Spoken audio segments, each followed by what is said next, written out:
So, disclaimer, this video was supposed to be the first video featuring Everchanger, and I wrote it as such, but I ended up making the Azrael video first along with a couple other shorts, so just pretend you haven't seen this face before.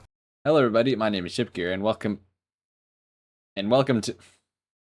Okay, I know I said I'd make scripted content when I reach 200 subscribers, but I'm no good at reading off of a script and feel like I'm actually having a conversation with you guys, so I'm going to enter a form that's a bit more practical.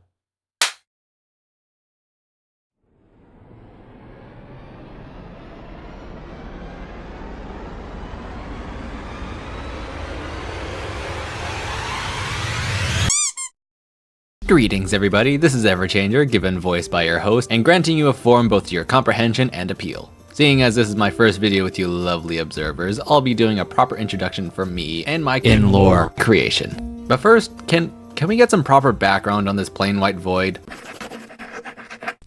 There we go, a nice warm hearth, perfect for telling tales. Now given that I really want to show more and more people my passion to write, I highly encourage you to comment below what you think and leave a like if you enjoy what you see. I also sort of have to play along with YouTube's algorithm by setting certain filters in place.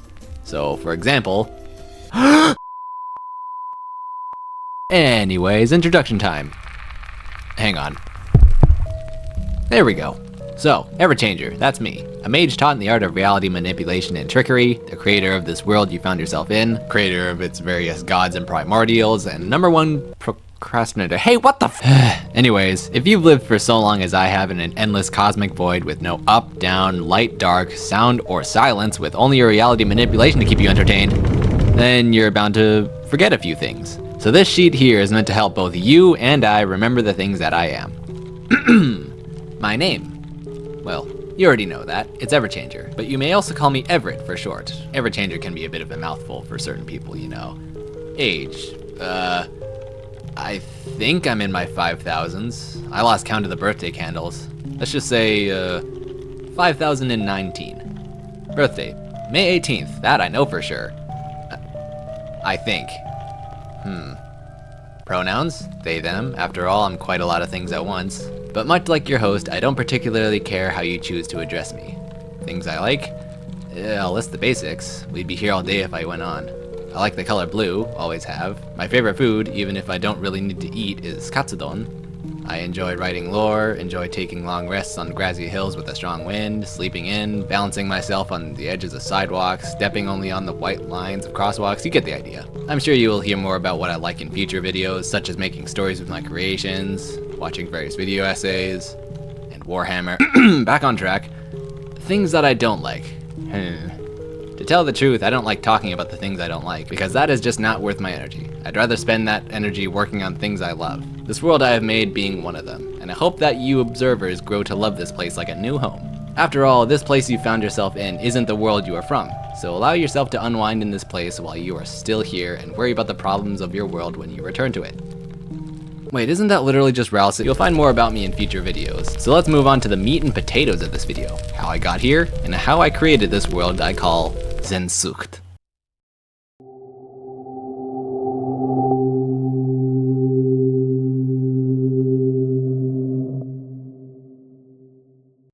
I remember it distinctly, learning under a great and fantastic mage over 5,000 years ago, perhaps even further back.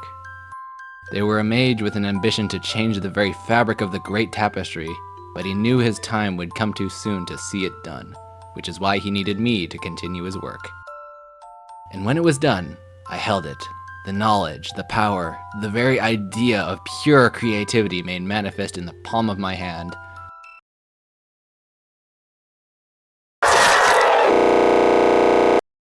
And in my eye socket. But it granted me the power to manipulate reality to whatever I wanted. Oh, the fun I had, so vast and grand. But that was until the Weaver found me. A question for you. Do you ever wonder where the word timeline comes from? Well, there's an older version of that word. Time string.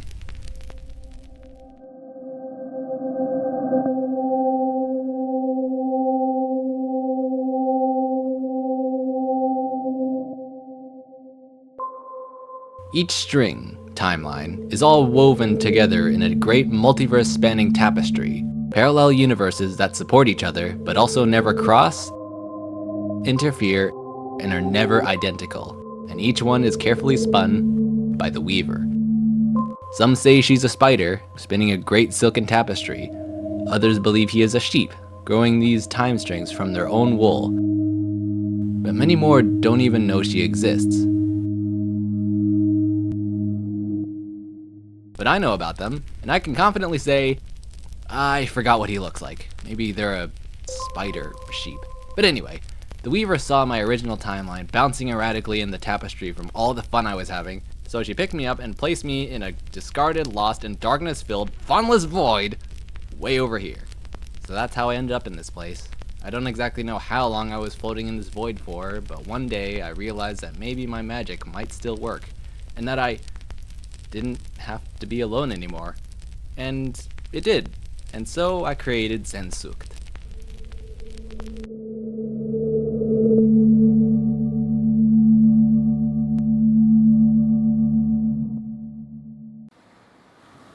Welcome to Sensucht, a land of many gods and lesser beings, monsters big and small, magics powerful and mundane, cultures far and wide, and many opportunities to traumatize your OCs.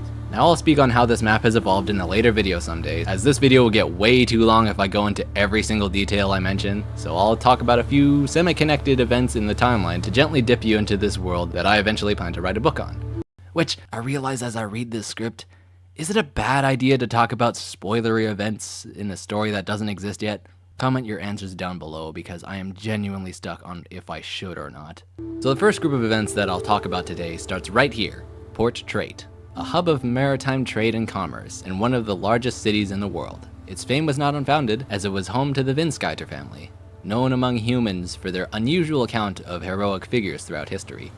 The knight who held their own at the mouth of an owl's den for a night to defend a poor farmhouse, a Vinskiter. The ranger that found the secrets to the Orcan black powder that powered their deadly new weapons and subsequently became the first ace gunner, a Vinskiter. Someone of no real speciality, yet always got their mail delivered on time. Okay, twice removed Vinskiter, but you get the point. These were some good people by some string of fate. Or perhaps a string of tales. Because it was one day, the string of fate tied to this family would start to fray. And it all started with the dragons.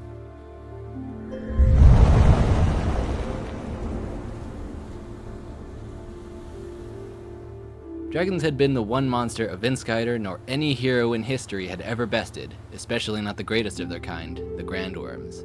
So somewhat of a side tangent, the so-called leader dragons that I've dubbed Grandworms act as mental conduits for the rest of their respective subspecies. Think of it like a Tyrannid hive tyrant synaptic link to the hive, only with less exploding heads when one dies. There are why dragons are more intelligent compared to something like a bestial wyvern, which is what makes dragons so dangerous compared to them. Other aspects include the fact that the child of a grandworm can house impossibilities to their respective elements, but that's for another video. Tangent over, that was just some fluffy context.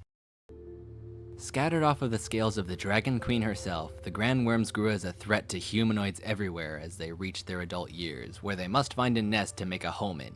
These lairs are normally abandoned ruins or empty structures in nature, or even as simple as burying themselves in sand.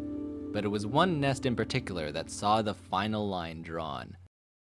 From the depths of Mount Gronthrim, house of the Dwarf High King, laid Murek, the Red Grandworm, bound by unbreakable chains and forced to ignite their forges day after day for centuries.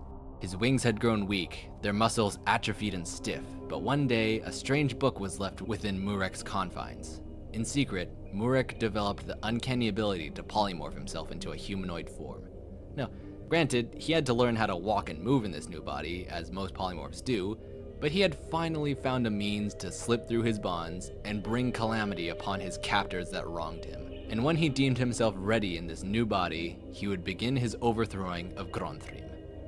He would personally battle the Dwarf High King that Murek was given as a gift to long ago. In the end, Murek had his weakened wings torn straight off of his back, and the Dwarf King would be left with wounds which left him throne-bound in another mountain for the rest of his life. But Murek had won the mountain, a new home, and its many riches. So, the hostile takeover of Gronthrim sparked fear and anger among Stormgrove, and the dwarves and humans had had enough. And behind clenched teeth, the Vinskiters agreed to rally the forces of every warrior they could muster against them. Over the course of several years, the grand worms would be stirred out of their nests, and even Murek would lose his home within the mountain he stole. But instead of a devastating retaliation of pure dragon rage that the Vinskyders were readied for, the dragons, and all of their related creatures, disappeared. No dragons, no wyverns, no hydra, nor salamanders were ever heard in the sky or ground that day, nor any day since. The people, finally seeing the wasted lives and resources the Vinskyders seemed to be able to freely spend simply because of their status, realized their misdirection to rely on those that only see their lives as a stack of currency. They began to hate the Vinskyders, and port trade eventually saw the beginning of a 5-year-long conflict known later as the Pirate War, when head of the Vinskyder family, Sverd Vinskyder, had a rope tied around his neck, attached to his horse, and the horse forced to run into Port Trait's Bay. The Vinskyders were scattered, and soon after, the high-class towns along the coasts and narrow straits were bathed in fire and hailed by cannonballs. And though the newly established pirate hunter clans won the war and thousands of pirates were mass executed across the world, the leaders of the pirate clans were never caught. In the aftermath, entire cities had been razed. Buildings crumbled into rubble, knowledge had been lost through the subsequent burning of libraries, town guards had little weaponry and armor that was still battle-worthy, and the people, if not killed in battle, bore lasting injuries with nobody to help. But just as hope was lost, 5 families of no previous fame arose. The Netherhorns, an architectural group of terramancers who became like family through their shared experiences of prosecution. These earth-adoring folk shaped stone like clay into fortresses and beautiful works of art. The Starspotters, old-school elven astronomers who dwelt in the background of the mountains. These spectacled archivists shared their accumulated knowledge with the world. With their hidden libraries, nothing is ever truly forgotten as long as it is written. The Storm Witches, a once scattered family within the mana-rich forest of the world, they were brought together in one tower to accumulate their alchemical garden. Their recipes and their medical practices, the likes of which were only whispered among fairy tales. The Ice Knives, an isolated village of smiths atop the world's coldest peak. These legendary smiths who mastered the secrets of frosted steel opened their cold hearts to assist the thinly stretched and under-equipped town guards. And the Chipgears. Once humble tinkerers and toy makers, the Chipgears came to be this world's greatest engineers and artificers in pursuit of magic tech and magic. In the beginning, these families were entirely self-dependent in their missions, but soon after their appearance in the Eye of the Gazettes, they soon came together, forming the Nobelic Order, named for their noble efforts to achieve peace in the aftermath of the Pirate War. That was a lot of lore to take in at once, and I really hope I conveyed it all in a way that made sense. But what was it all for? Why, this is all the setup to get you observers into this world of mine. I established the existence of the Draconid subspecies, along with establishing the existence of the classic fantasy races, such as dwarves and elves, various special family lineages, wars, and so on. These are all very common parts of world building, but what ideas I have brought to make you care about this world is what I've done to make it unique and my own. I partially explained the grand worms and how the Draconids disappeared, but I also alluded to some small things such as orcs inventing gunpowder, my mentions of Magitech and Magic, the oppression of the Terramancers, or even something as small as the Owlwolf and how it was thought to be hunted to extinction. These were meant to spark your curiosity, as most world builders should. And do you want to know the biggest part of all of this? This is neither the beginning of the storied timeline, nor does it directly mention any of the characters I've actually wrote short stories on. Each of them deserve their own basic summary videos and how they came to be, but I've said that for all of these. So yeah, this is my introduction to the show.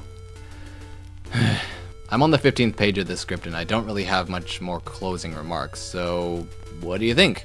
Did you enjoy me rambling about my world building project?